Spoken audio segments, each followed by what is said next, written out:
او امریکی بندر، 3 piece suit پہن لیا ہے تو تھوڑی تمیز بھی سیکھ لیتے۔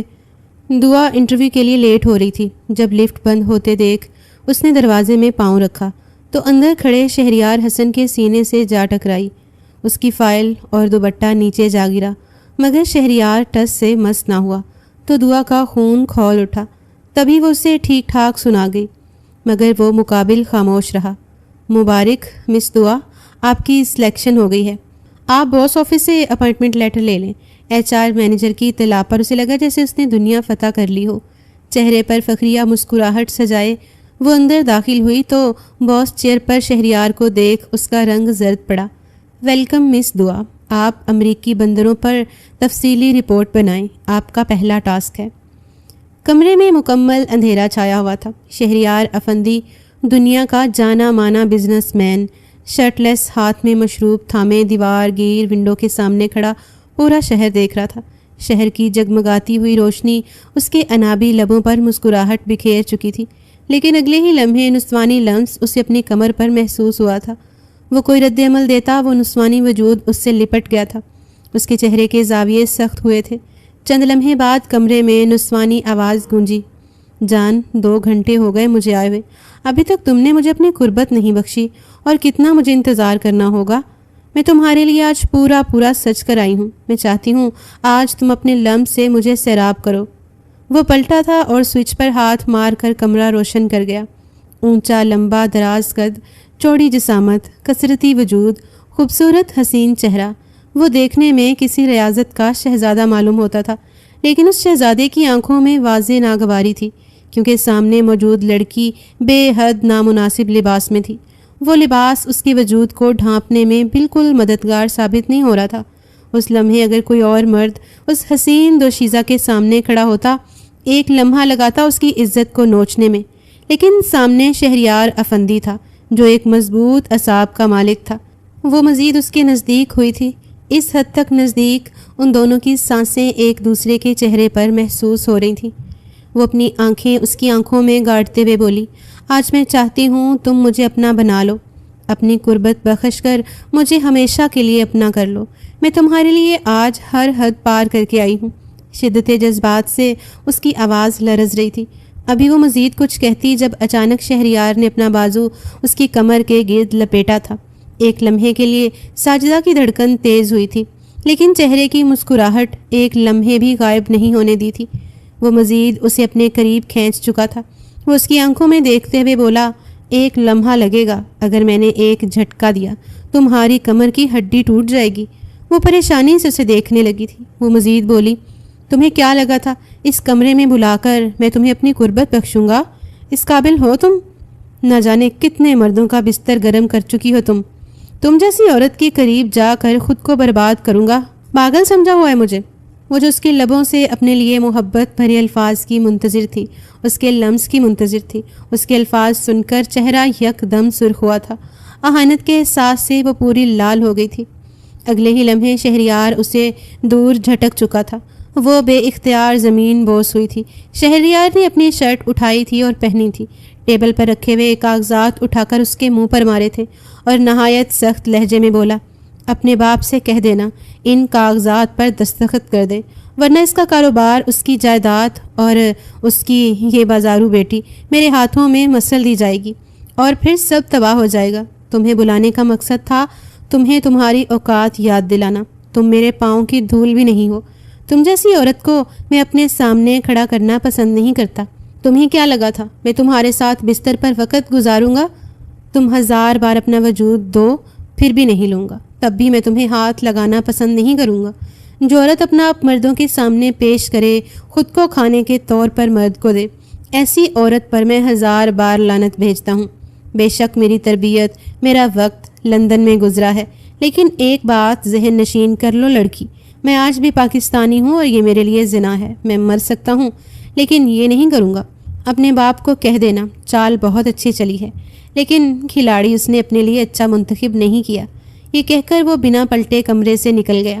اس کے باہر نکلتے ہی گارڈ فوراً اس کی حفاظت میں آگے پیچھے ہوئے تھے۔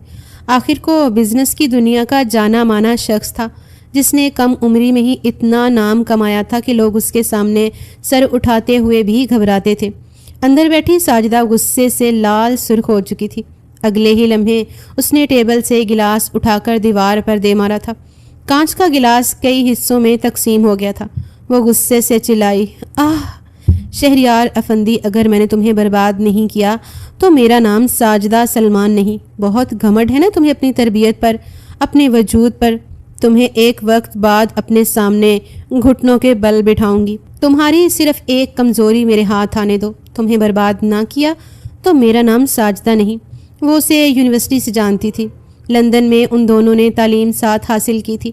اس کا سب سے الگ رہنے کا انداز ساجدہ کے دل کو بہت بھایا تھا۔ وہ دیکھنے میں بلا کا حسین تھا۔ وہ ہر قیمت پر اسے حاصل کرنا چاہتی تھی۔ اپنے باپ کے ساتھ مل کر اس نے پورا منصوبہ بنایا تھا اور اسے بزنس کے ایک کیس میں ایسا الجھایا کہ ہر قیمت پر اسے ساجدہ کے باپ سے مدد مانگنی پڑی تھی۔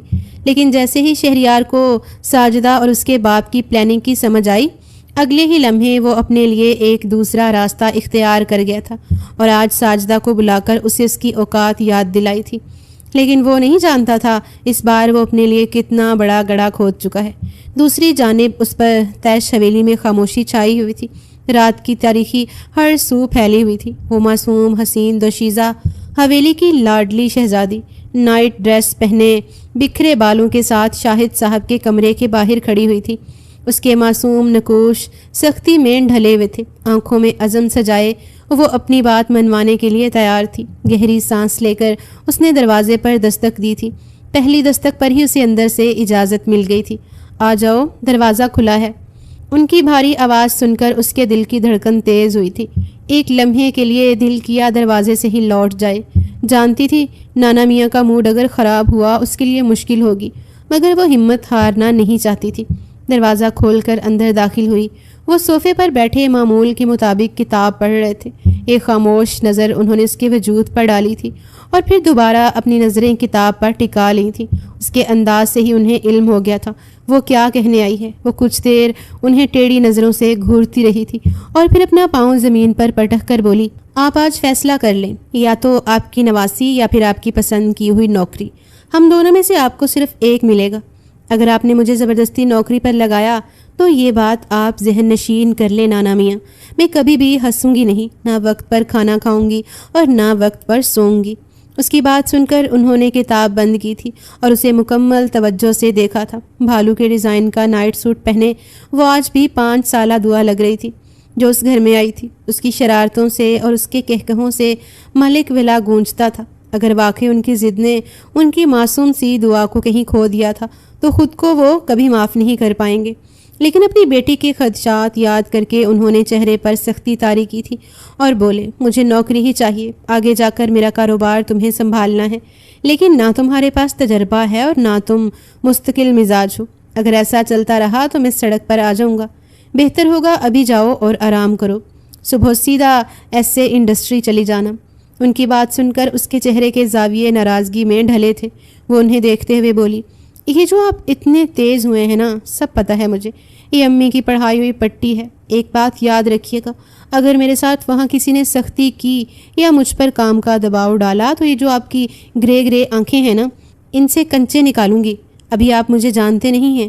اس کی بات سن کر ان کے لبوں پر ہلکی مسکراہٹ آئی تھی، مگر وہ اسے فوراً چھپا گئے تھے اور مصنوعی سنجیدگی سے بولے، تم جا رہی ہو یا میں اپنی جگہ سے کھڑا ہوں؟ ان کی بات سنتے ہی وہ فوراً کمرے سے باہر آئی تھی اور چہرے پر ہاتھ پھیر کر بولی، نانا میاں آپ کو تو دیکھ لوں گی۔ پاؤں پٹک کر وہ سیدھا اپنے کمرے کی طرف چلی گئی تھی۔ دعا فاطمہ دیکھنے میں جتنی معصوم اور شریف معلوم ہوتی تھی، شرارتوں میں شیطان کو بھی پیچھے چھوڑا ہوا تھا۔ باپ کے انتقال کے بعد وہ اپنی ماں کے ساتھ اپنے نانا کے گھر آ گئی تھی اور جب سے باپ کی صورت میں اس نے اپنے نانا کو ہی دیکھا تھا، لیکن اس کی دن بدن بڑھتی ہوئی شرارتیں نائلہ بیگم کو پریشان کر چکی تھیں۔ یہی وجہ تھی شاہد صاحب نے اپنے اثر و رسوخ کی بنیاد پر اسے ایسے کمپنی میں انٹرویو کے لیے بھیجا تھا۔ اب امید یہی تھی وہاں کا CEO اسے نوکری دے دے، کیونکہ ان کے دوست نے نہ صرف ایک بات کہی تھی، میرا پوتا اصولوں کا پکا ہے، میری سفارش پر وہ تمہاری نواسی کا انٹرویو تو لے رہا ہے، لیکن نوکری اسے اس کی قابلیت پر ہی ملے گی۔ اب اللہ ہی جانتا ہے دعا فاطمہ کمپنی میں کیا چاند چڑھانے والی تھی۔ اگلی صبح کا سورج پوری آب و تاب سے روشن ہوا تھا۔ معمول کے مطابق دعا فاطمہ آج بھی وقت پر نہیں اٹھی تھی۔ یہی وجہ تھی وہ بھاگم بھاگ ایسے انڈسٹری پہنچی تھی۔ وہ بھاگتے ہوئے اندر آئی تو ریسیپشنسٹ نے اسے انٹرویو روم کا پوچھا تھا اور پھر اگلے ہی لمحے لفٹ کی طرف بھاگی تھی۔ ایک ہاتھ میں سینڈوچ، دوسرے ہاتھ میں پرس سنبھالے وہ سیدھا لفٹ کے اندر داخل ہوئی تھی، مگر پاؤں لڑکھڑانے کے باعث سیدھا سامنے کھڑے نوجوان کے سینے سے ٹکرائی۔ وہ زمین بوس ہوتی اس سے پہلے ہی اس نوجوان نے اسے کمر سے تھام کر سنبھالا تھا۔ سینڈوچ کے ذریعے وہ اس کا مہنگا لباس خراب کر چکی تھی۔ خود کو محفوظ پا کر اس نے نظریں اٹھائی تھیں۔ سامنے 3 پیس پہنے کوئی اور نہیں بلکہ شہریار افندی موجود تھا۔ اتنا ہینڈسم مرد دیکھ چند لمحے کے لیے وہ کہیں کھو گئی تھی، لیکن جیسے ہی شہریار نے اسے پیچھے جھٹکا وہ ایک دم ہوش میں آئی تھی۔ اہانت کے احساس سے اس کا چہرہ سرخ ہوا تھا اور اگلے ہی لمحے اندر کی دعا نے انگڑائی لی تھی۔ وہ سخت لہجے میں بولی، ہو امریکی بندر، 3 پیس سوٹ پہن لیا ہے تو تھوڑی تمیز بھی سیکھ لیتے۔ یہ کیا طریقہ ہے چھوڑنے کا؟ اگر میں ابھی گر جاتی اور میرا سر پھٹ جاتا تم بھرپائی کرتے؟ ویسے ہی میں اتنی خوبصورت ہوں، اگر کوئی چہرے پر نشان آ جاتا مجھ سے شادی کون کرتا؟ ابھی تک کنواری ہوں، شادی نہیں ہوئی میری۔ تمہیں معلوم ہے میں تو یہاں نوکری بھی نہیں کرنا چاہتی، بلا وجہ نانا میاں نے زبردستی مجھے یہاں بھیج دیا تم جیسے بدتمیزوں کے درمیان۔ نہ جانے یہاں کا وہ عجیب شکل والا CEO کیسا ہوگا، مجھے تو سوچ سوچ کر الٹی آ رہی ہے۔ شہریار نے مٹھیاں بند کی تھیں۔ اس کمپنی کا CEO کوئی اور نہیں بلکہ وہی تھا۔ وہ بس خاموش تھا۔ ایک لمحے میں وہ اسے پہچان چکا تھا۔ وہ مزید بولی، ایک بات اپنے ذہن میں بٹھاؤ، لڑکیوں کو تمیزدار مرد پسند ہوتے ہیں، تم جیسی الٹی حرکتیں کرنے والے مرد نہیں۔ آئندہ سے تمیز میں رہنا۔ اسی لمحے شہریار کا فلور آ گیا تھا۔ وہ بنا کوئی جواب دیے لفٹ سے نکل چکا تھا، لیکن چہرے کے سخت زاویے بتا رہے تھے وہ اچھا خاصا بیزار ہو چکا ہے۔ آج صبح ہی ڈائننگ ٹیبل پر اس کے دادا نے سختی سے تاکید کی تھی، شاہد صاحب میرے بہت پرانے اور سب سے گہرے دوست ہیں، اس کی نواسی تمہارے پاس نوکری کرنے آئے گی، میں امید کرتا ہوں تم اسے نوکری دو گے، مجھے مایوس نہیں کرو گے۔ اسے سفارش پر نوکری دینا سخت زہر لگتا تھا۔ وہ اصولوں کا سخت انسان تھا، لیکن آج اپنے دادا کے ہاتھوں مجبور ہو چکا تھا اور اس نمونی سے مل کر اسے آج سخت کوفت ہو رہی تھی۔ دوسری جانب اس نے افسوس سے اپنے سینڈوچ کو دیکھا تھا اور پھر منہ بسور کر بولی، آج کا دن ہی خراب ہے، شروعات اتنی بری ہوئی ہے، اختتام نہ جانے کیا ہوگا۔ بس اللہ میاں مجھے یہاں نوکری نہ ملے، باقی نانا میاں کو میں سنبھال لوں گی۔ چند لمحے بعد اس کا بھی فلور آ چکا تھا۔ اس نے فلور پر آتے ہی ایک لڑکے کو مخاطب کر کے انٹرویو کا ذکر کیا تھا۔ اس نے اسے ویٹنگ ایریا کی طرف اشارہ کر دیا تھا۔ وہ ایک بار پھر منہ بناتی اس طرف چلی گئی۔ سینڈوچ کی حالت اب ایسی نہیں رہی تھی کہ وہ اسے کھا پاتی، اسی لیے مجبوراً اسے کچن کے حصے میں آ کر ایک طرف رکھ دیا تھا اور خاموشی سے ویٹنگ ایریا میں بیٹھی اپنی قسمت کا انتظار کرنے لگی تھی۔ اس بات سے انجان فیصلہ پہلے ہی لیا جا چکا تھا، بس اب اس تک خبر پہنچنی باقی تھی۔ وقت دھیرے دھیرے آگے بڑھتا جا رہا تھا۔ اسے وہاں بیٹھے ہوئے آدھا گھنٹہ بیت گیا تھا۔ آج سے پہلے وہ کبھی بھی اتنی دیر تک ایک جگہ نہیں بیٹھی تھی۔ اس کی ماں کا کہنا تھا وہ ایک طوفان ہے جو ایک لمحے میں ہر چیز کو الٹ دیتی ہے، اور اب اس کے ہاتھ پاؤں بے چین ہو رہے تھے۔ نانا میاں نے صبح صبح سختی سے کہا تھا، شہریار افندی کو تہذیب دار لوگ پسند ہیں، تم آفس میں کسی بھی قسم کا تماشا نہیں کرو گی۔ اگر مجھے وہاں سے کسی بھی طرح کی شکایت ملی تو تم سزا کے لیے تیار رہنا۔ میں تمہارا اس مہینے خرچ نہیں دوں گا۔ اور اس ڈر کی وجہ سے اب تک اس نے کوئی شرارت نہیں کی تھی، لیکن اب اس کی انتہا ہو چکی تھی۔ وہ کھڑی ہو گئی تھی۔ ارادہ وہاں پر گھومتے ہوئے آفس بوائے سے بات کرنے کا تھا۔ ابھی وہ اس کی طرف بڑھتی جب اچانک پیچھے سے کسی نے اس کا نام پکارا تھا، مس دعا فاطمہ۔ اس نے پلٹ کر دیکھا، سامنے ایک ادھیڑ عمر آدمی کھڑا ہوا تھا۔ وہ فوراً اس طرف بڑھی تھی، چہرے پر ایک بڑی سی مسکراہٹ آ گئی تھی۔ شکر تھا اسے اب کوئی بات کرنے والا ملا تھا۔ وہ کچھ کہتی اس سے پہلے ہی وہ بے حد پروفیشنل انداز میں بولا، آپ کی سلیکشن ہو چکی ہے، آپ جا کر CEO صاحب کے کمرے سے اپنا اپائنٹمنٹ لیٹر لے لیں۔ یہ کہہ کر جیسے ہی وہ شخص مڑا وہ فوراً اس کے سامنے آئی تھی اور بولی، میں آپ کو ایک بات بتاؤں، وہ بھی راز کی۔ مینیجر صاحب نے غور سے اس کی طرف دیکھا اور بولے، ہاں کہو کیا بات ہے۔ وہ چند لمحے ان کے چہرے کو دیکھتی رہی اور پھر رازدارانہ انداز میں بولی، آپ کی مونچھ کی ایک سائڈ چھوٹی ہے اور ایک بڑی ہے۔ میرے دوست ایک بہترین بیوٹیشین ہے، میں اس کے ساتھ رہی ہوں، سچ بتا رہی ہوں، آپ کے ساتھ آپ کے محلے کے نائی نے دھوکے بازی کی ہے۔ خیر اگر آپ میری دوست سے اپنی مونچھ سیٹ کروائیں گے تو اس کے پارلر چلے جائیے گا، وہاں پر مرد کا بھی کام کیا جاتا ہے۔ یہ کہتے ہی اس نے کارڈ ان کی طرف بڑھایا تھا اور سر کو ہلکی سی جنبش دے کر لفٹ کی طرف بڑھ گئی تھی۔ انداز بے حد سنجیدہ تھا، جبکہ چند لمحے مینیجر صاحب حیران ہو کر اس کی پشت دیکھتے رہ گئے تھے۔ اس نے گلابی رنگ کا بے حد خوبصورت شلوار قمیض زیب تن کیا ہوا تھا۔ اسے دیکھ کر کوئی نہیں کہہ سکتا تھا کہ وہ اتنی عجیب بات کرے گی۔ انہوں نے سر جھٹکا تھا اور آگے بڑھ گئے تھے، لیکن اگلے ہی لمحے ان کے پاؤں تھمے تھے اور بے اختیار انہوں نے موبائل نکال کر کیمرہ آن کیا تھا اور غور سے اپنا چہرہ دیکھنے لگے تھے، جب اچانک وہ ایک دم ان کے سامنے آئی تھی۔ وہ گھبرا کر 2 قدم پیچھے ہوئے اور بولی، فرق اتنی آسانی سے نظر نہیں آئے گا، آپ کو اس کے پارلر جانا پڑے گا، باقی آپ کی مرضی ہے، میں تو آپ کا بھلا چاہتی ہوں۔ مینیجر صاحب کچھ کہتے اس سے پہلے ہی وہ لفٹ میں داخل ہو گئی تھی، جبکہ وہ اپنا دل تھام کے رہ گئے تھے۔ وہ لڑکی دل کا دورہ تھی، اس بات کا احساس انہیں ہو گیا تھا۔ بے اختیار انہوں نے دعا کی تھی، آج شہریار افندی کے قہر سے یہ معصوم لڑکی بچ جائے، کیونکہ اس کی باتوں اور اس کے انداز سے انہیں سمجھ آ گیا تھا وہ بہت شرارتی ہے، اور ایسے لوگ شہریار افندی کو ایک آنکھ پسند نہیں تھے۔ لیکن کوئی نہیں جانتا تھا قسمت کیسا پلٹا کھانے والی ہے اور اس آفس میں کیا کچھ ہونے والا ہے۔ سی او کے کمرے کے پاس پہنچ کر اس نے گہری سانس لی تھی۔ چہرے پر فتح یابی کی مسکراہٹ تھی۔ وہ نوکری کرنا نہیں چاہتی تھی، لیکن ریجیکٹ ہونا بھی نہیں چاہتی تھی۔ زندگی میں ہمیشہ اسے کامیابی ملی تھی۔ وہ چنچل، شرارتی، لاابالی ضرور تھی، لیکن ہمیشہ اس نے امتحان میں کامیابی حاصل کی تھی۔ یہی وجہ تھی شہریار نے اس کی سی وی دیکھ کر اسے نوکری دے دی تھی۔ اس نے دروازے پر دستک دی۔ اندر سے بھاری آواز آئی تھی، کم ان۔ وہ دروازہ کھول کر اندر داخل ہوئی۔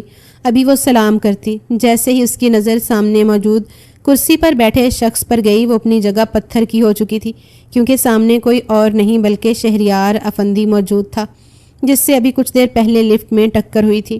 وہ دل ہی دل میں بڑبڑائی، پہلے دن ہی گئی بھینس پانی میں، جبکہ شہریار اسے دیکھتے ہوئے سنجیدگی سے بولا، تو آپ کو الٹی آ رہی ہوگی میرے چہرے دیکھ کر، بہتر ہوگا واش روم سائڈ پر ہے، آپ وہاں چلی جائیے، میرا کمرہ خراب مت کریے گا۔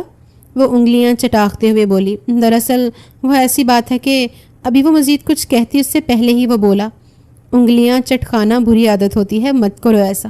وہ فوراً ہاتھ نیچے کر گئی تھی۔ وہ بولا، آپ کا پہلا ٹاسک ہے مس دعا فاطمہ، آپ امریکی بندروں پر رپورٹ تیار کریں گی۔ اس کی بات سنتے ہی اس کی آنکھیں بڑی ہوئی تھیں۔ وہ فوراً آگے بڑھی تھی اور بولی، میں معافی چاہتی ہوں، دراصل نانا میاں نے زبردستی بھیج دیا۔ آپ تو جانتے ہیں اتنی پڑھائی کرنے کے بعد جب آپ کو سفارش پر بھیجا جائے تو کتنا برا لگتا ہے۔ اس کی بات سن کر وہ بولا، نہیں، مجھے نہیں معلوم، کیونکہ مجھے کبھی سفارش پر بھیجا نہیں گیا۔ اس نے غصے سے دانت کچکچائے تھے۔ سامنے بیٹھا شخص اس کے صبر کا امتحان لے رہا تھا، لیکن وہ برداشت کر گئی تھی۔ ابھی وہ کچھ کہتی، اگلے ہی لمحے کمرے کا دروازہ کھلا تھا اور بے باک لباس پہنے ایک لڑکی داخل ہوئی، ساجدہ فاروق، ڈھیٹھوں کی سردار۔ شہریار جو دعا فاطمہ کی طرف متوجہ تھا، بے اختیار اس کے چہرے کے زاویے بگڑے تھے۔ وہ کچھ کہتا اس سے پہلے ہی ساجدہ اس کے نزدیک آ گئی اور بنا کچھ بھی کہے اس کے کندھے پر ہاتھ رکھ کر آواز خمار آلود بنائے ہوئے بولی، ڈارلنگ، میں جانتی ہوں کل کچھ زیادہ میں اوور ہو گئی تھی، رات بھر مجھے اپنی غلطی کا احساس ہوتا رہا، میں اب دوبارہ تمہیں شکایت کا موقع نہیں دوں گی۔ جبکہ اس کا لباس اور اس کا انداز دیکھ دعا کی آنکھیں بڑی ہوئی تھیں۔ وہ اپنی انگلیاں دانتوں میں دبائے ان دونوں کی نزدیکی دیکھ رہی تھی، لیکن اگلے ہی لمحے اس کی توقع کے برعکس شہریار اپنی جگہ سے کھڑا ہوا تھا اور بنا سمجھنے کا موقع دیے بغیر ایک زناٹے دار تھپڑ اس نے ساجدہ کے گال پر رسید کیا تھا، جبکہ دعا گھبرا کر دیوار سے لگ گئی۔ خوف کے مارے اس کا دل زور سے دھڑکا تھا، کیونکہ شہریار کا چہرہ غصے سے لال سرخ ہو چکا تھا اور ساجدہ کو دیکھتے ہوئے دھاڑا، تم جیسی ذلیل عورت میں نے اپنی پوری زندگی میں نہیں دیکھی، یہاں کیوں آئی ہو؟ میں نے کیا بولا تھا؟ میرا تم سے اب کوئی تعلق نہیں ہے۔ جب میں تمہارے باپ سے اور تم سے کوئی مدد لے ہی نہیں رہا تو میرے پیچھے کیوں پڑ گئی ہو؟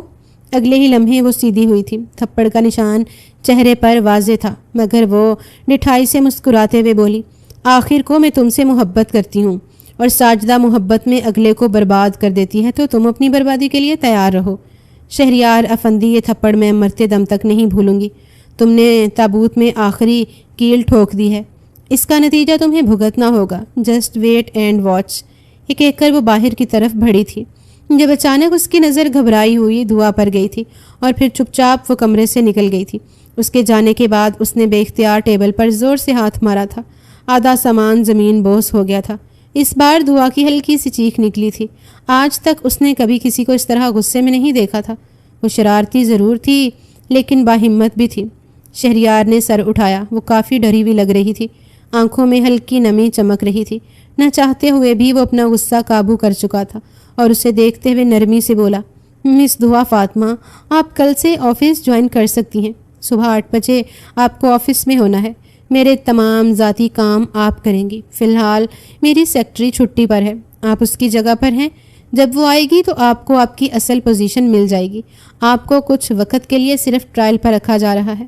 آپ نے اگر ایمانداری کے ساتھ کام کیا آپ کی نوکری پکی ہو جائے گی۔ فی الحال آپ جا سکتی ہیں۔ اپائنٹمنٹ لیٹر آپ کو ریسیپشن سے مل جائے گا۔ اس نے جلدی سے سر ہلایا تھا اور آگے بڑھی تھی، لیکن اگلے ہی لمحے کونے میں رکھے ہوئے ڈسٹ بن سے الجھی تھی اور بے اختیار زمین بوس ہوئی تھی۔ شہریار نے ضبط سے آنکھیں بند کی تھیں۔ یہ لڑکی بھی اس کا صبر آزما رہی تھی۔ اس نے گھبرا کر اس کی طرف دیکھا تھا۔ آنکھوں میں صاف صاف خوف جھلک رہا تھا۔ وہ فوراً ڈسٹ بن سے گرے ہوئے سامان کو جلدی جلدی واپس ڈسٹ بن میں ڈال کر فوراً کمرے سے بھاگ گئی تھی۔ اس کی رفتار دیکھ نہ چاہتے ہوئے بھی ایک ہلکی سی مسکراہٹ شہریار کے لبوں پر آئی تھی، لیکن ساجدہ کا خیال آتے ہی وہ مسکراہٹ بھی کہیں چھپ گئی تھی۔ اسے علم تھا ساجدہ اتنی آسانی سے خاموش نہیں بیٹھے گی۔ اسے برباد کرنے کے لیے وہ کچھ نہ کچھ کرے گی، لیکن اسے یہ اندازہ نہیں تھا وہ اس کے آفس آئے گی۔ اسے اب کچھ جلدی کرنا تھا، ورنہ یہ لڑکی اس کے لیے ایک بڑا امتحان بھی کھڑا کر سکتی تھی، اور وہ ایسا نہیں چاہتا تھا۔ اسے اپنی ریپوٹیشن ہر چیز سے زیادہ اہم تھی۔ پورا دن معمول کے مطابق بیت گیا تھا۔ آفس سے آنے کے بعد وہ سیدھا اپنے کمرے میں کہیں غائب ہو گئی تھی۔ ہاں، اپائنٹمنٹ لیٹر اس نے ملازمہ کے ذریعے شاہد صاحب کے کمرے میں بھیج دیا تھا۔ رات کی تاریکی ہر سو پھیلی ہوئی تھی۔ شاہد صاحب کے چہرے پر مسکراہٹ تھی۔ انہیں معلوم تھا ان کی نواسی نوکری حاصل کر لے گی۔ بے شک یہ نوکری سفارش کی تھی، مگر اس کے گریڈز نے اس نوکری کو حاصل کرنے میں مدد کی تھی۔ ابھی وہ فخر سے اس کا اپائنٹمنٹ لیٹر دیکھ ہی رہے تھے جب کمرے کے دروازے پر دستک ہوئی تھی اور اگلے ہی لمحے نائلہ بیگم داخل ہوئی تھیں۔ اپنی بیٹی کو دیکھ کر ان کے چہرے پر مزید مسکراہٹ پھیل گئی تھی۔ یہی تو ان کا سہارا تھی۔ نائلہ بیگم انہیں مسکراتا ہوا دیکھ ان کے قریب ہی بیٹھ گئی تھی۔ وہ اپنے باپ کے چہرے کو محبت پاش نظروں سے دیکھ رہی تھی، جس نے 15 سال سے انہیں کسی پھول کی طرح سنبھالا ہوا تھا۔ چند لمحے کمرے میں خاموشی رہی اور پھر شاہد صاحب گہری سانس لے کر بولے، خوش ہو، تمہاری بیٹی زندگی میں فائنلی کچھ کرنے لگی ہے۔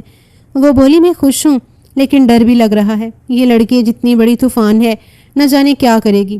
ان کی بات سن کر وہ بے ساختہ ہنس پڑے تھے اور بولے، اس طوفان کے لیے شہریار افندی کا رشتہ آیا ہے۔ ان کی بات سنتے ہی وہ فوراً سیدھی ہوئی تھی اور بولی، کیا مطلب بابا، کیا کہنا چاہتے ہیں آپ؟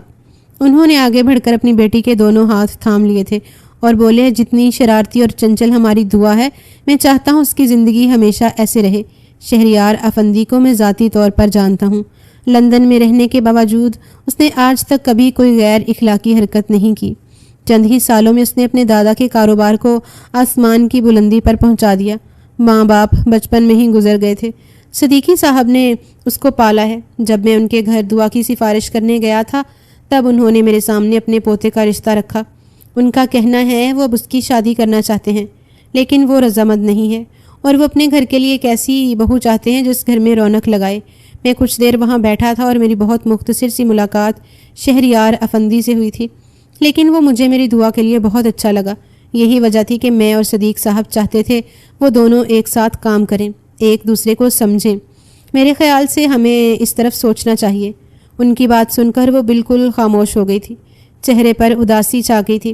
انہیں اداس ہوتا دیکھ وہ مزید بولے، میں جانتا ہوں تمہارے لیے دعا آج بھی 5 سال کی ہے، لیکن حقیقت اس کے برعکس ہے، وہ 20 کی ہو چکی ہے اور اب ہمیں فیصلہ لینا ہوگا۔ جلدی شادی نہیں کریں گے، لیکن اسے کسی کے نام کے ساتھ منسوب کرنا ہوگا۔ مجھے میری زندگی کا بھروسہ نہیں ہے اور تم اتنی سمجھدار نہیں ہو کہ میں تمہارے سہارے اپنی نواسی کو چھوڑ کر چلا جاؤں۔ ان کی بات سنتے ہی وہ فوراً تڑپ کر بولی، بابا خدا کے لیے ایسی باتیں مت کریں، اللہ آپ کو میری عمر لگا دے، آپ ہمیشہ میرے ساتھ رہیں گے۔ ان کی بات سن کر وہ بولے، لیکن فیصلہ لینا ہوگا، یہ باتوں کا حل نہیں ہے۔ وہ کچھ دیر خاموش رہی تھی اور بولی، میں اس پر زور زبردستی نہیں کروں گی۔ جس طرح میں نے اپنی زندگی میں جلد بازی کا مظاہرہ کیا اور نتیجہ تنہائی ملی، میں اپنی بیٹی کا مستقبل ایسا نہیں چاہتی۔ وہ اپنی مرضی سے فیصلہ لے گی اور میں اس کی مرضی کے مطابق اس کی شادی کروانا چاہتی ہوں۔ شہریار افندی کے ساتھ وہ وقت گزاریں، اگر وہ اسے اچھا لگا تو میں اس سے بات کروں گی۔ بابا، لیکن میں وعدہ نہیں کرتی۔ ان کی بات سن کر انہوں نے اپنے گلے سے لگایا تھا اور نرمی سے بولے، مجھے تم سے اور دعا سے یہی امید ہے۔ وہ دن دور نہیں ہے جب اس گھر میں بھی شہنائیاں بجیں گی اور گھر میں خوشیاں آئیں گی۔ نائلہ بیگم کی آنکھیں نم ہو گئی تھیں۔ جوانی میں بیوہ ہونے کا دکھ آج بھی ان کے دل سے نہیں گیا تھا، مگر حالات کے ساتھ انہوں نے سمجھوتا کر لیا تھا۔ جبکہ دوسری جانب کمرے میں موجود دعا فاطمہ منصوبے بنا رہی تھی کیسے اس نوکری سے جان چھڑانی ہے، کیونکہ شہریار افندی کا غصہ اس کے دل و دماغ پر حاوی ہو گیا تھا۔ بچپن سے اب تک اس نے صرف لاڈ بھری زندگی دیکھی تھی۔ ٹیچرز کو بھی سختی سے ہدایت تھی، کوئی اس کے ساتھ اونچی آواز میں بات نہیں کرے گا۔ یہی وجہ تھی کہ وہ شہریار کا اتنا غصہ دیکھ کر بہت بری طرح ڈر گئی تھی۔ رات قطرہ قطرہ کر کے پگھلتی جا رہی تھی۔ اگلی صبح کا سورج پوری آب و تاب سے روشن ہوا تھا۔ صبح 8 بجے فکس وہ ایسے انڈسٹری کے سامنے کھڑی ہوئی تھی۔ دل میں خوف عروج پر تھا، لیکن مجبور تھی۔ اگر کمپنی نہیں آتی نانا میاں ناراض ہو جاتے، اسے اس مہینے کا خرچہ نہیں ملتا اور یہ اسے کسی قیمت گوارا نہیں تھا۔ ایک گہری سانس لے کر وہ سیدھا اپنے فلور پر آئی تھی۔ سامنے ہی مینیجر صاحب بیٹھے ہوئے تھے اور چہرہ کلین شیو تھا۔ نہ چاہتے ہوئے بھی اس کے لبوں پر مسکراہٹ پھیل گئی تھی۔ وہ فوراً ان کی طرف بڑھی تھی اور ان کے ڈیسک پر ہاتھ رکھتے ہوئے بولی، السلام علیکم، آپ میری دوست کے پارلر نہیں گئے؟ میں نے اس سے بات کی تھی اور اس سے ڈسکاؤنٹ کی بھی بات کی تھی، لیکن آپ نے تو میری ناک کٹوا دی۔ اس کی اچانک آمد پر وہ ایک لمحے کے لیے گڑبڑائے تھے اور پھر چھینپ کر بولے، دراصل میری بیوی نے جانے نہیں دیا۔ وہ کہتی ہے لڑکیاں وہاں کام کریں گی، تمہیں ہاتھ لگائیں گی، تو میں نے سوچا کہ کلین شیو کر لیتا ہوں، پھر پتہ نہیں چلے گا۔ ان کے صفائی دینے پر اسے ہنسی آئی تھی، مگر وہ کنٹرول کر گئی تھی۔ مینیجر صاحب مزید بولے، خیر آپ کے لیے کام آ چکا ہے، آپ کی ڈیسک آفس کے بالکل سامنے والی ہے۔ اس نے بے اختیار اس طرف نظر گھمائی تھی، وہاں سے اسے شہریار بآسانی دیکھ سکتا تھا۔ اس نے اب دوبارہ ان کی طرف دیکھا تو وہ اس کی طرف فائل بڑھاتے ہوئے بولے، سر نے کہا ہے کہ آپ کو امریکی بندروں پر رپورٹ تیار کرنی ہے، لیپ ٹاپ وغیرہ وہاں پر رکھ دیا گیا ہے، جو سرچنگ کرنی ہو آپ کر لینا، اور انہیں کام میں کوتاہی نہیں چاہیے۔ وہ حیرت انگیز لہجے میں بولی، یہ تو ٹیکسٹائل کمپنی ہے، یہ مجھ سے جانوروں کی جانچ کیوں کروا رہے ہیں؟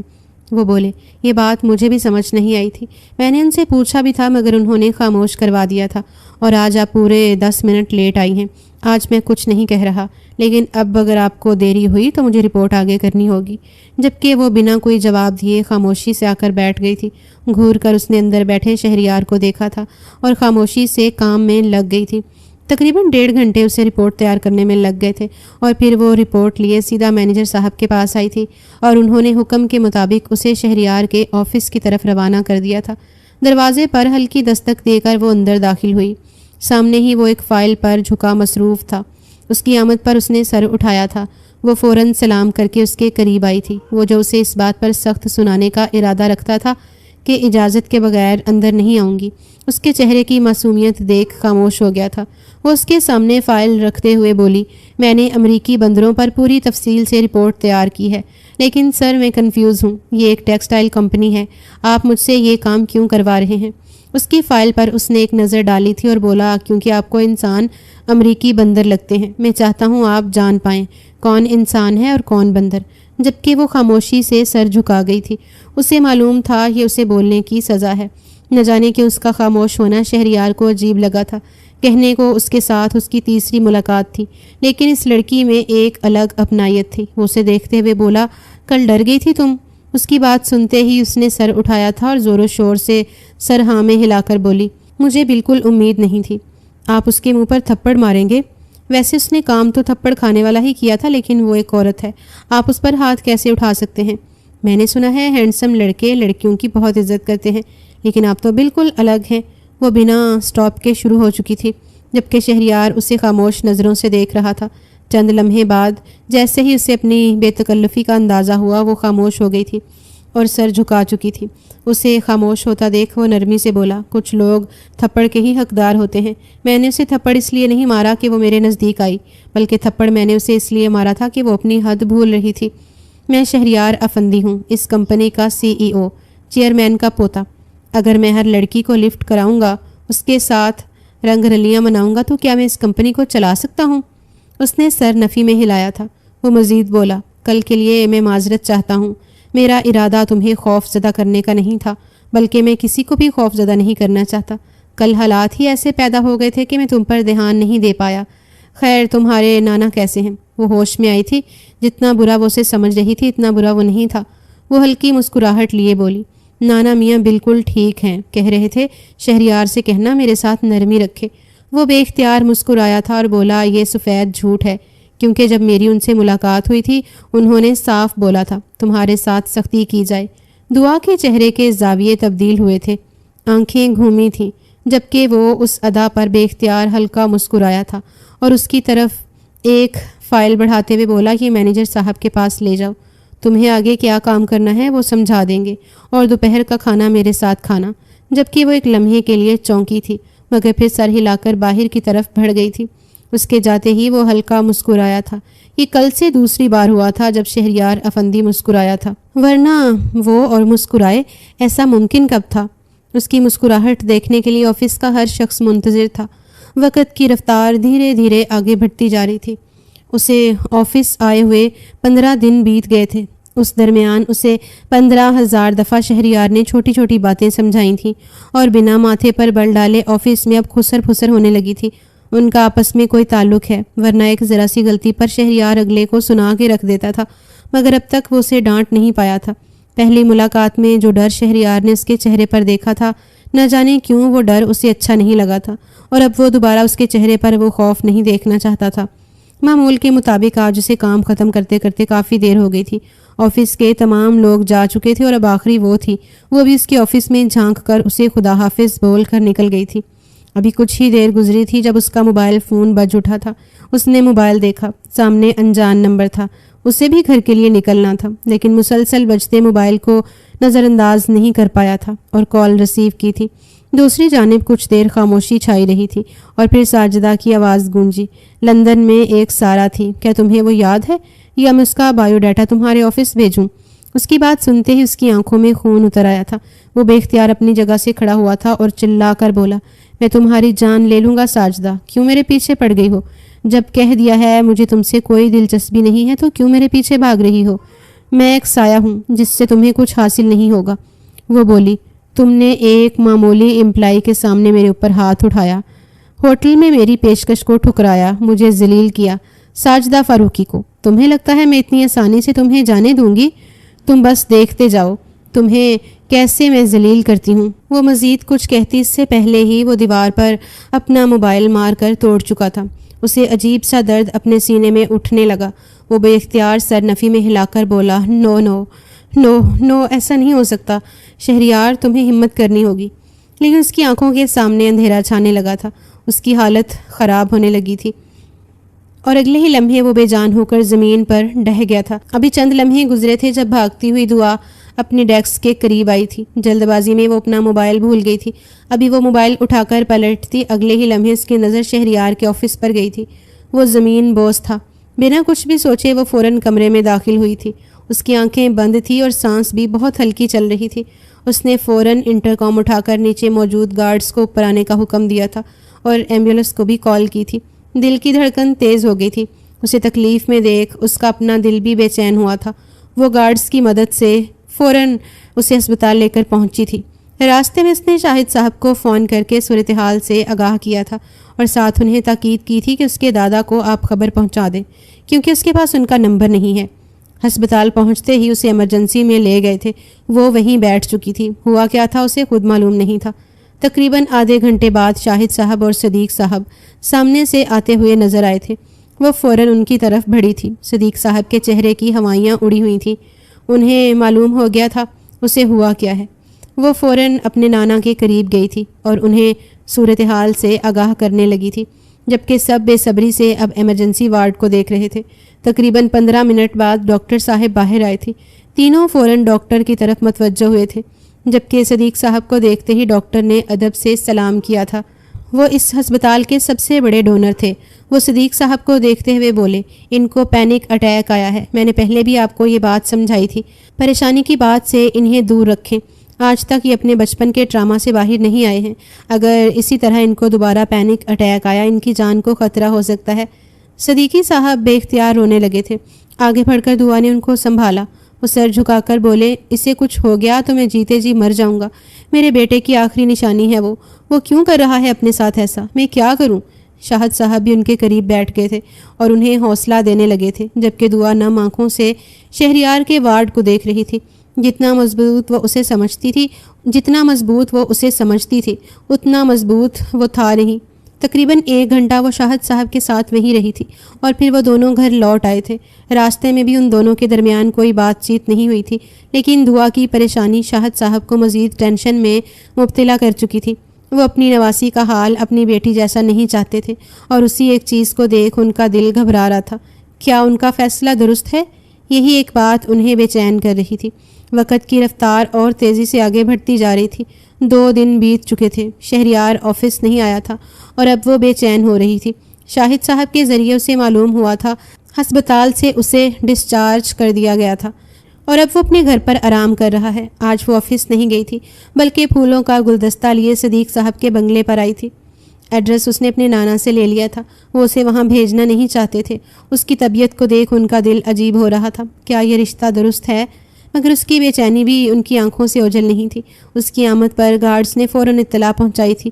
شہریار کو جیسے ہی معلوم ہوا وہ آئی ہے، وہ فوراً اپنے کمرے سے نکل کر نیچے آیا تھا۔ وہ لاؤنج میں داخل ہو رہی تھی۔ شہریار کو دیکھتے ہی اس کے لبوں پر گہری مسکراہٹ آ گئی تھی، خاص کر اسے اپنے قدموں پر دیکھ۔ وہ فوراً اس کی طرف بڑھی تھی، جبکہ وہ سنجیدہ تھا، اور اس کی طرف پھول بڑھاتے ہوئے بولی، میں نے آپ کی صحت یابی کے لیے بہت دعائیں کی تھیں۔ شکر ہے آپ ٹھیک ہیں۔ آپ کے دادا کیسے ہیں؟ وہ بہت رو رہے تھے ہسپتال میں۔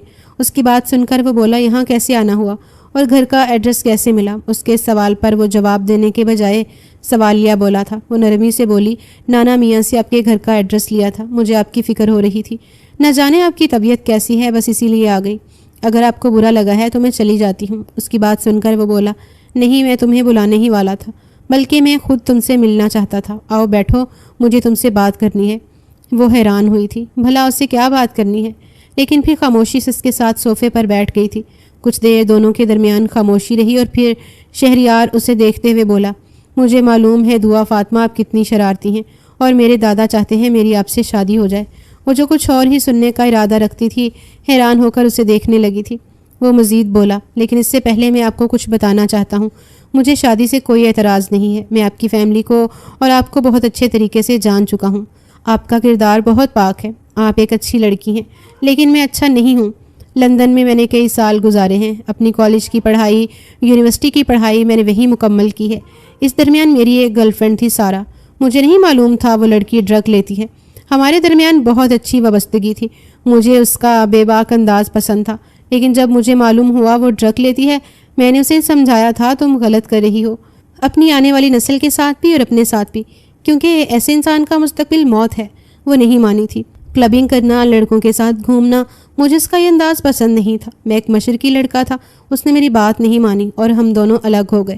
ٹھیک 3 دن بعد مجھے خبر ملی اس کا ریپ ہوا ہے اور اسے قتل کر دیا گیا ہے۔ میں اس کا بوائے فرینڈ تھا اور میں نے اس کے ساتھ بریک اپ کر لیا تھا۔ شک مجھ پر آیا اور مجھے اریسٹ کر لیا گیا۔ یہاں سے دادا وہاں پہنچ گئے تھے۔ لندن میں بھی ان کی کافی پہچان تھی۔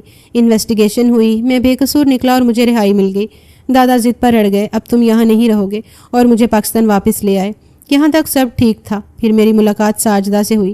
وہ میرے بزنس پارٹنر کی بیٹی ہے۔ یہاں آنے کے بعد میں اکیلا اس کمپنی کو نہیں چلا سکتا تھا، اسی لیے میں نے فاروق صاحب کا ساتھ لیا تھا۔ وقت گزارا اور اچانک میں ایک ایسے کیس میں پھنسا جو میری سوچ کے بالکل برعکس تھا۔ دوسری کمپنی کے ساتھ مجھے فراڈ کا الزام ملا تھا۔ مجھے لگا کہ فاروق صاحب میری اچھے سے مدد کریں گے، میں نے انہی کی مدد لی، لیکن جب میں نے خفیہ طور پر اپنے وکیل سے انویسٹیگیشن کروائی تب مجھے معلوم ہوا یہ سب ساجدہ اور اس کے باپ کا منصوبہ ہے، کیونکہ ساجدہ مجھ سے شادی کرنا چاہتی تھی اور وہ بھی ایک سارہ کی طرح کی لڑکی تھی۔ میں اپنی زندگی میں دوسری سارہ نہیں چاہتا تھا۔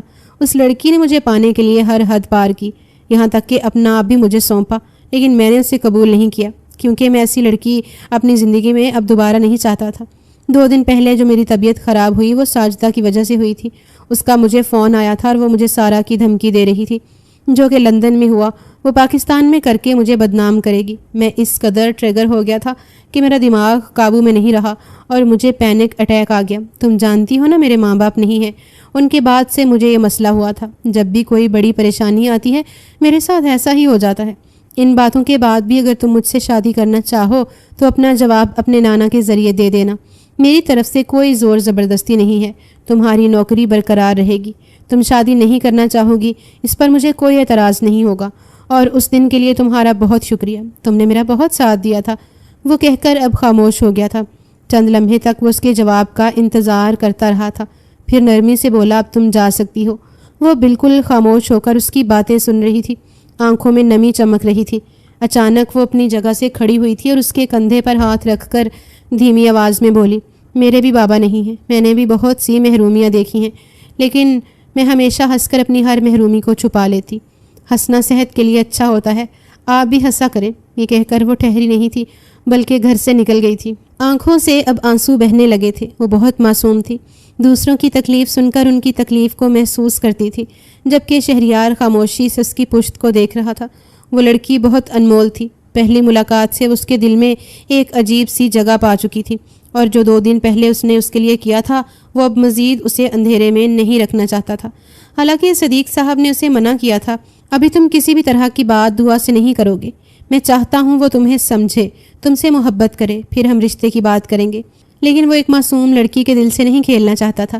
وہ جانتا تھا اب رشتہ انکار ہو جائے گا، کوئی بھی لڑکی ایسی باتیں سن کر رشتے کی رضامندی نہیں دے گی، مگر وہ جانتا ہی نہیں تھا کہ محبت کا جذبہ ایسا ہے کہ انسان اپنے محبوب کے علاوہ کچھ نہیں دیکھتا۔ لیکن کوئی نہیں جانتا تھا دونوں کی زندگی میں کیسا طوفان آنے والا تھا۔ 2 دن مزید بیت گئے تھے۔ آج معمول کے مطابق وہ آفس میں بیٹھی مینیجر کا دیا ہوا کام کر رہی تھی جب اچانک قدموں کی آواز پر اس نے گردن گھمائی تھی۔ شہریار افندی بلیک 3 پیس سوٹ پہنے پروقار شخصیت کے ساتھ سامنے سے آ رہا تھا۔ تمام لوگ فوراً اس کے ادب میں کھڑے ہو گئے تھے، وہ بھی فوراً کھڑی ہو گئی تھی جبکہ وہ اس کی ٹیبل پر ٹھہرا تھا۔ ایک ہلکی مسکراہٹ دی تھی اور اسے پیچھے آنے کا اشارہ کر کے روم میں چلا گیا تھا۔ وہ فوراً ہوش میں آئی تھی اور جلدی سے اس کے پیچھے کمرے میں داخل ہوئی تھی۔ اندر آتے ہی اس نے اسے سلام کیا تھا اور مسکرا کر اس کی خیریت دریافت کی تھی، جبکہ وہ اسے دیکھتے ہوئے بولا، آپ نے جواب نہیں دیا، نانا کو بتایا نہیں میری باتوں کے بارے میں؟ وہ سمجھی تھی کہ آفس ٹائم پر وہ اس حوالے سے بات نہیں کرے گا، لیکن اس کو وہی بات دہراتے دیکھ وہ گھبرا کر بولی، اس حوالے سے ہم بعد میں بات کریں گے، آپ نے کسی کام کے حوالے سے بلایا ہے؟ وہ بولا، ہاں، فی الحال تو مجھے یہ بتاؤ میرے پیچھے سے آفس میں کسی نے کیا حرکت کی ہے؟ مینیجر صاحب اپنا کام ایمانداری سے کر رہے تھے، اور یہ HRS کی تو بڑی کمپلینز آ رہی ہیں میرے پاس، تم بتاؤ کیا یہ لڑکیوں کو تنگ کرتا ہے؟ اس کی بات سنتے اس کا جاسوسی موڈ آن ہو چکا تھا۔ وہ فوراً اس کے قریب جھکی تھی اور بولی، مینیجر صاحب تو بہت اچھے انسان ہیں، اپنی بیوی سے بہت ڈرتے ہیں۔ آپ کو پتہ ہے میں نے ان کو بولا کہ آپ میری دوست کے پارلر چلے جائیے، وہ آپ کی بیرڈ بالکل ٹھیک کر دے گی، کیونکہ ان کی جو مونچھ ہے نا ایک سائڈ سے بڑی تھی اور ایک سائڈ سے چھوٹی، لیکن بیچارے اپنی بیوی کے ڈر سے کلین شیو کر کے آ گئے۔ میری دوست نے مجھے کہا ہے ایک کلائنٹ بھی اگر میری طرف سے اس کے پاس گیا تو وہ مجھے 50% مارجن دے گی، لیکن ابھی تک میں کسی کو بھیج نہیں پائی۔ اور رہی HR کی بات، وہ واقعی بہت گھٹیا انسان ہے، لڑکیوں کو بہت تنگ کرتا ہے۔ آپ کو پتہ ہے مس شائستہ جو ہیں بیچاری بہت معصوم ہے، سارا کام ان کے سپرد کر دیتا ہے اور خود گھنٹوں نہ جانے کس کے ساتھ فون پر لگا رہتا ہے، اور یہ جو ٹیم B ہے یہ بھی بڑی کام چور ہے، ان سب نے صرف اور صرف کینٹین میں ڈیرا جمایا ہوا ہے، کوئی کام ایمانداری سے نہیں کرتے، ساری ذمہ داری ٹیم A پر ہے۔ اور آپ کو پتہ ہے وہ مزید کچھ کہتی اس سے پہلے ہی وہ بولا، ارے تم تو بہت بڑی چغل خور ہو لڑکی، میں نے صرف تم سے ان 2 لوگوں کے بارے میں پوچھا تھا، تم تو پورے آفس کی باتیں لے کر بیٹھ گئی۔ وہ بولی، میں چغل خور نہیں ہوں، ہاں بس سب پر نظر رکھتی ہوں۔ وہ بولا، یعنی مجھ پر بھی نظر رکھی ہوئی ہوگی، میری غلطی بتاؤ۔ وہ بولی، آپ تو باس ہیں، جاب سے نکال دیں گے۔ نہ بابا، ایسی غلطی نہیں کرنی، جاب سے نکال دیا گیا تو نانا مجھے میرے مہینے کا خرچہ نہیں دیں گے، اور آپ کو پتہ ہے لڑکیوں کے کتنے خرچے ہوتے ہیں۔ اس بار وہ خاموش نہیں رہ پایا اور بے ساختہ کہا لگا بیٹھا۔ وہ لڑکی واقعی طوفان تھی، شاہد صاحب نے پہلی ملاقات میں اس سے یہی بولا تھا، میری نواسی طوفان ہے، اگر کوئی غلطی کر دے تو معاف کر دینا۔ ان کی بات یاد کر کے وہ مسکرایا تھا۔ اس کو مسکراتا ہوا دیکھ وہ کچھ دیر خاموش رہی اور پھر اچانک بولی، آپ مسکراتے ہوئے بہت خوبصورت لگتے ہیں، مسکرانا صدقہ جاریہ ہے، مسکرایا کریں۔ اس کی بات سن کر وہ نرمی سے بولا، دعا، میں تمہارے جواب کا منتظر ہوں، تم پر کوئی دباؤ نہیں ہے، لیکن میں چاہتا ہوں تم مجھے جلد بتا دو تمہارا ارادہ کیا ہے۔ اس کی بات سن کر وہ ایک لمحے کے لیے گھبرائی تھی اور پھر سر ہلا گئی تھی، جبکہ وہ اسے جانے کا اشارہ کر چکا تھا۔ وہ اس پر زور زبردستی نہیں کرنا چاہتا تھا۔ وہ لڑکی اسے سب سے مختلف لگتی تھی، نہ جانے کیوں اس میں ایک عجیب کشش تھی۔ اس کی باتیں، اس کا بھولا پن، اس کا انداز اسے کبھی بھی برا نہیں لگتا تھا۔ حالانکہ بلا وجہ باتیں کرنے والے لوگ اسے پسند نہیں تھے۔ محض 1 مہینے میں وہ لڑکی اس کے دل میں اتنی جگہ پالے گی اس نے سوچا نہیں تھا۔ صدیق صاحب کا انتخاب بالکل درست تھا، لیکن اب اسے جواب کا انتظار تھا۔ وقت اور تیزی سے گزر رہا تھا۔ مزید 1 ہفتہ بیت گیا تھا اور اسے جواب نہیں ملا تھا۔ وہ اب اس سے کوئی سوال نہیں کرنا چاہتا تھا، بالکل نارمل طریقے سے رہتا تھا۔ وہ اس پر دباؤ نہیں ڈالتا تھا۔ اسے پتہ تھا وہ بن باپ کی بچی ہے۔ اس نے بالکل ٹھیک بولا تھا۔ محرومیاں چھپا کر وہ بھی مسکراتی تھی۔ کون نہیں چاہتا تھا اسے ماں باپ کا پیار ملے۔ آج معمول کا دن تھا۔ بزنس میٹنگ کے لیے وہ اس کے ساتھ ایک ریسٹورنٹ آیا تھا۔ میٹنگ شاندار گزری تھی اور اب وہ اس کے ساتھ بیٹھا کھانا تناول کر رہا تھا۔ دونوں کے مابین خاموشی تھی۔ ابھی کچھ ہی دیر گزری تھی جب وہ اس کی جانب دیکھتے ہوئے بولی، مجھے آپ سے ایک بات کرنی تھی۔ وہ جو کھانے کی طرف متوجہ تھا بے اختیار سر اٹھایا تھا۔ وہ بولی، میں نے نانا سے بات کی تھی، انہیں اپنی طرف سے جواب دے دیا ہے، وہ جلد آپ کے دادا سے بات کریں گے، لیکن میری ایک خواہش تھی۔ وہ بولا، کیا تم نے اپنے نانا کو جواب میں ہاں بولا ہے؟ اس نے ہلکی سی مسکراہٹ کے ساتھ شرم سے سر ہاں میں ہلایا تھا۔ ایسا لگتا تھا اس کے جواب پر جیسے شہریار افندی کے دل سے کوئی بوجھ اترا ہو۔ 1 ہفتے سے وہ انتظار کی سولی پر چڑھا ہوا تھا۔ وہ اب اطمینان سے بولا، کیا خواہش ہے تمہاری؟ چند لمحے دونوں کے درمیان خاموشی رہی تھی اور پھر وہ بولی، میں اتنی جلدی شادی نہیں کرنا چاہتی۔ میں کورین سیریز بہت شوق سے دیکھتی ہوں، جس طرح وہ لوگ ڈیٹ کرتے ہیں میں ابھی آپ کے ساتھ ڈیٹ کرنا چاہتی ہوں۔ ہر ویکنڈ پر آپ کے ساتھ گھومنے جانا چاہتی ہوں، ڈنر کرنا چاہتی ہوں، چھوٹے چھوٹے خوشحال مومنٹ بنانا چاہتی ہوں، کیونکہ مجھے پتہ ہے شادی کے بعد انسان کے سر پر بہت سی ذمہ داریاں آ جاتی ہیں اور اسے ان ذمہ داریوں کو نبھانا ہوتا ہے۔ وہ بولا، لیکن پھر میں نکاح کروں گا، نکاح سے پہلے میں ڈیٹ نہیں کر سکتا۔ تم رخصتی نہیں چاہتی، رخصتی مت کرو، لیکن میں حرام تعلق نہیں بنانا چاہتا۔ اس کی بات سن کر وہ بولی، مجھے امید تھی آپ یہی جواب دیں گے۔ میں پہلے ہی نانا سے بات کر چکی ہوں، منگنی کے فنکشن کے بجائے ہم نکاح کا فنکشن کریں گے۔ میں نے کبھی نہیں سوچا تھا کہ میری شادی ایسے ہوگی۔ ابھی وہ مزید کچھ کہتی جب اچانک فضا میں فائر کی آواز گونجی تھی۔ دونوں نے بے اختیار دائیں جانب دیکھا تھا۔ سامنے ساجدہ کھڑی ہوئی تھی۔ وہ اپنی طرف سے کھیل تمام کر چکا تھا۔ ان لوگوں کو کاروبار میں ایسا نقصان دیا تھا کہ دوبارہ ساجدہ کی ہمت نہیں ہوتی، لیکن آج اسے ہاتھ میں بندوق دیکھ اس کا دل زور زور سے دھڑک رہا تھا۔ اسے اپنی پرواہ نہیں تھی، لیکن ساتھ بیٹھی اس معصوم سی لڑکی کی پرواہ تھی۔ وہ فوراً اس کے سامنے آ گیا تھا۔ وہ بلند آواز میں بولی، تمہیں کیا لگا تھا تم مجھے ذلیل کر کے اس لڑکی کے ساتھ شادی کی تیاریاں کرو گے اور میں بیٹھی رہوں گی؟ اس سے پہلے ہی میں تمہیں ختم کر دوں گی۔ اگر تم میرے نہیں ہوئے تو میں تمہیں کسی اور کا بھی نہیں ہونے دوں گی۔ اس کے انداز میں جنون تھا، ہاتھ کپ کپ آ رہے تھے، آنکھوں میں آنسو بہہ رہے تھے۔ ابھی وہ فائر کھولتی، اگلے ہی لمحے گارڈز نے اسے پیچھے سے پکڑ لیا تھا۔ بندوق اس سے چھین لی گئی تھی اور ریسٹورنٹ کے اونر نے پولیس کو فون کر دیا تھا۔ وہ چیخنے لگی تھی، چھوڑو مجھے، میں اس انسان کو مار دوں گی، اس کو زندہ نہیں رہنے دوں گی۔ جبکہ وہ بے اختیار پلٹا تھا۔ وہ تھر تھر کانپ رہی تھی۔ بنا کچھ بھی کہے اس نے اسے گلے لگا لیا تھا، جبکہ وہ بالکل سہم گئی تھی۔ چند لمحے بعد پولیس اس کو آ کر اریسٹ کر چکی تھی۔ وہ اس کے پاس 2 زانوں زمین پر بیٹھ گیا تھا اور اسے چیئر پر بٹھا کر پانی پلایا تھا۔ وہ اس کا چہرہ تھام کر بولا، تم ٹھیک ہو؟ اگر طبیعت ٹھیک نہیں لگ رہی تو ہم ڈاکٹر کے پاس چلے جائیں۔ جبکہ وہ بے اختیار رونے لگی تھی۔ اس کو روتا ہوا دیکھ وہ فوراً بولا، سب ٹھیک ہے، تم پریشان مت ہو۔ روتے ہوئے لرزتی آواز میں بولی، مجھے آپ سے محبت ہو گئی ہے۔ میں نے ایسا جذبہ کسی کے لیے محسوس نہیں کیا جیسا جذبہ میں آپ کے لیے محسوس کر رہی ہوں۔ خدا کے لیے ساجدہ کے قصے کو ختم کروائیے، ورنہ مجھے کچھ ہو جائے گا۔ میں آپ کو کچھ نہیں ہونے دے سکتی۔ میں بابا کو کھو چکی ہوں، میں آپ کو کھونا نہیں چاہتی۔ اس کی بات سن کر وہ ہلکا مسکرایا تھا اور اسے ایک بار پھر سینے سے لگا کر بولا، مجھ پر بس بھروسہ رکھنا، میں سب ٹھیک کر دوں گا۔ جبکہ وہ اطمینان سے آنکھیں بند کر گئی تھی اور اسے محفوظ دیکھ اس نے بھی آنکھیں بند کی تھیں۔ ڈر کیا ہوتا ہے آج پہلی بار شہریار افندی کو محسوس ہوا تھا۔ جب کوئی جان سے پیارا لگے تب اگلے کو محسوس ہوتا ہے زندگی کتنی انمول ہے۔